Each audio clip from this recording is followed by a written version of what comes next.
Cameron Miner alongside WCSN men's basketball analyst Ethan Ryter after ASU just played Houston Baptist. Ethan, with ASU playing their first home game of the season, what did you notice was different in their energy as they played in this game in comparison to the previous games they played?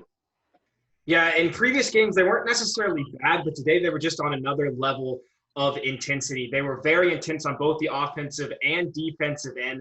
And the biggest thing that I think it improved was their offense. There's a lot more moving around, a lot more ball movement. It created a lot more wide open catch and shoot opportunities for the shot makers on ASU. So I think that's just a good thing for them in general. Moving on the offense, it also helped them a little defensively. And I also think just playing in Desert Financial Arena gave them a little bit of a boost.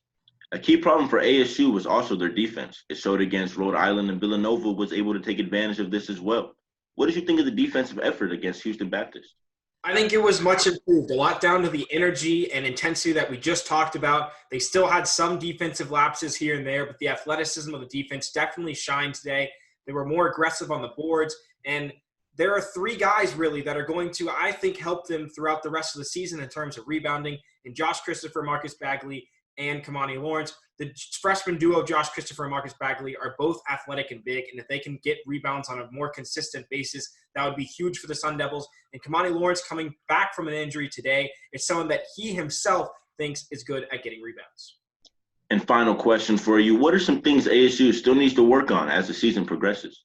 There's three main things I think they need to work on. Their free throw shooting, they shot 66.7% in the game against Houston Baptist. In big games, they're going to need to execute free throws, as we saw in Villanova when they only shot 57% and lost. They need to play a full 60 minutes on offense and defense. They've had defensive lapses against all three teams they've played. They're going to need to stay in the game mentally for all 60 minutes. And can they do it against better opposition? Are they going to be able to execute like they did against Houston Baptist, against teams with more sound offensive and defensive teams? Great points, Ethan. And that's all from us. Cameron Miner and Ethan Ryter, Cronkite Sports.